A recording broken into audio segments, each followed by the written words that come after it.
पवारांच्या राष्ट्रवादीचे आमदार जयंत पाटलांनी विलिनीकरणासंदर्भात खळबळजनक दावे केलेले आहेत।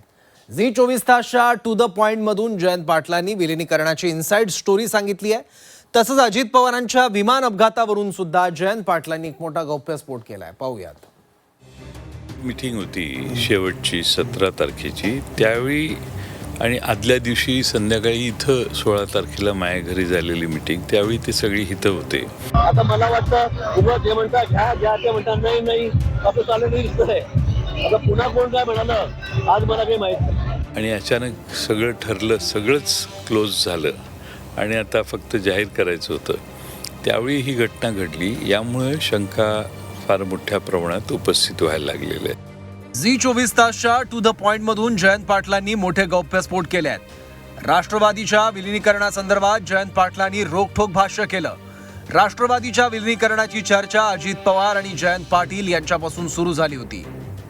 जयंत पाटलांच्या घरी अनेकदा या संदर्भात बैठकाही झाल्या होत्या। दरम्यान याच विलिनीकरणाची इनसाइड स्टोरी जयंत पाटलांनी झी 24 तासच्या टू द पॉइंट मध्ये सांगितली आहे। अजित पवारांसोबत 17 जानेवारी रोजी झालेली बैठक राष्ट्रवादीच्या विलिनीकरणाची तारीख ठरवण्यासाठी झाल्याचा दावा जयंत पाटलांनी केलाय। सगळ्या चर्चांमध्ये तिकडनं अजित पवार एकटेच होते चर्चांमध्ये। ते व्हिडिओमध्ये पण बघितलं, त्यांच्या पक्षाचा कोणी नेता नाही। तुमच्या पक्षाचे वेळेस सगळे महत्त्वाचे नेते इन्क्लुडिंग स्वतः शरद पवार तिथे होते, बरीच मंडळी तिकडे होती। ती जी मीटिंग होती शेवटची 17 तारखेची, त्यावेळी आणि आदल्या दिवशी संध्याकाळी इथं 16 तारखेला माझ्या घरी झालेली मीटिंग, त्यावेळी ते सगळे इथं होते। साहेबांच्या समोर जाऊन फक्त तारीख ठरवायची एवढ्यासाठीच आम्ही गेलेलो होतो बारामतीला।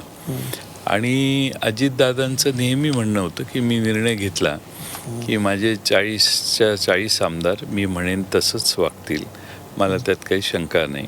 मी एकदा फायनल झालं की त्यांना मीटिंगला बोलवतो, मी अनाऊन्स करतो आणि दुसऱ्या दिवशी आपण असं करू, असं चर्चा झालेली होती त्यावेळी। तुम्ही म्हणाला की त्यांच्या घरी तुमच्या घरी पण मीटिंग झाली होती?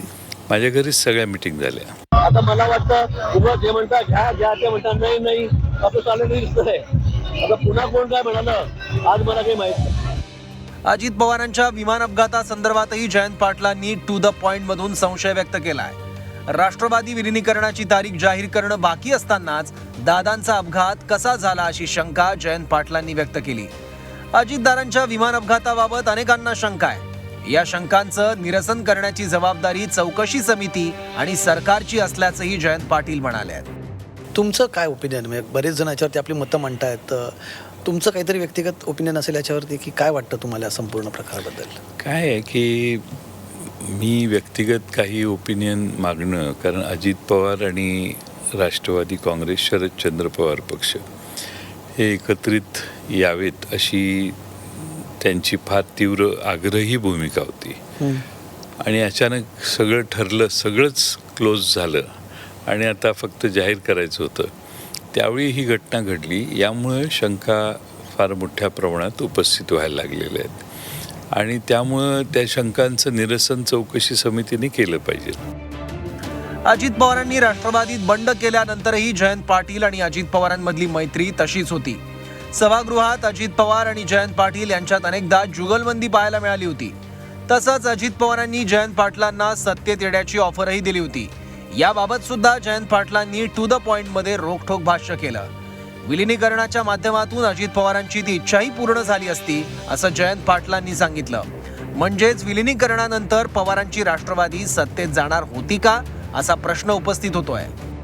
तुम्हाला नाही वाटलं तेव्हा जावं अजित पवारांसोबत की त्यांनी एक भूमिका घेतली, आपणही सत्तेत जावं किंवा असं त्यांच्यासोबत असावं?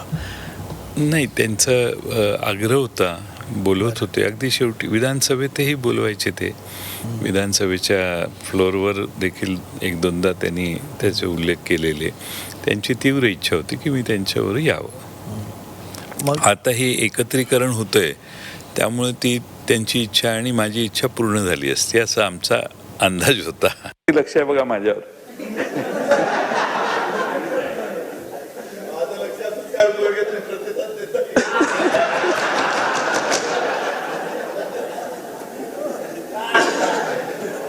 आमच्या पक्षाचा एक वाक्य आहे दादा, आपल्या पक्षाचं, योग्य वेळी योग्य निर्णय।